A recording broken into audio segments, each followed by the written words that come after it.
وزیر اعظم شہباز شریف سے international finance corporation کے ایم ڈی مختار ڈیوب نے ملاقات کی، جس میں پاکستان میں IFC کے جاری اور ممکنہ اقدامات پر تبادلہ خیال کیا گیا۔ ملاقات میں وزیر اعظم نے ورلڈ بینک کے 10 سالہ $40 ارب کے کنٹری پارٹنرشپ فریم ورک کا خیر مقدم کیا، جبکہ انہوں نے بنیادی ڈھانچے، IT، زراعت اور صحت کے شعبے میں IFC کے تعاون کو سراہا۔ اس موقع پر شہباز شریف کا کہنا تھا کہ FBR کی ڈیجیٹلائزیشن کی جاری کوششوں کو مزید مستحکم کیا جائے گا۔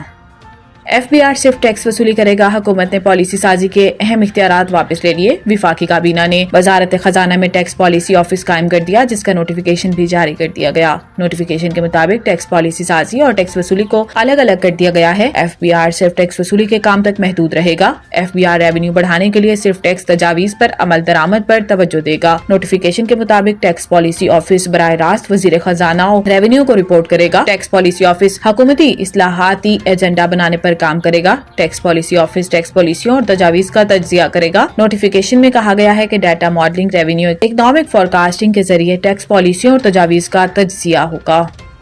سابق وزیر فاروق حبیب اور حماد اظہر کو اشتہاری قرار دینے کی کارروائی شروع کر دی گئی۔ انسداد دہشت گردی عدالت اسلام آباد میں PTI قیادت کے خلاف جوڈیشل کمپلیکس حملہ کیس کی سماعت جج طاہر عباس سپرا نے کی، جس میں عدالت نے سابق وزیر فاروق حبیب اور حماد اظہر کو اشتہاری قرار دینے کی کارروائی کا آغاز کر دیا۔ دوران سماعت جج طاہر عباس سپرا نے ریمارکس دیے کہ بانی PTI جیل میں ہیں۔ اس حوالے سے منسٹری کو آج خط لکھوں گا۔ انہوں نے کہا کہ اس مقدمے کے جیل ٹرائل کے حوالے سے خط لکھوں گا۔ بعد ازاں انسداد دہشت گردی عدالت نے دونوں کیسز کی سماعت 17 مارچ تک ملتوی کر دی۔ واضح رہے کہ بانی چیئرمین PTI عمران خان اور دیگر ملزمان کے خلاف تھانہ رمنا میں 2 مقدمات درج ہیں۔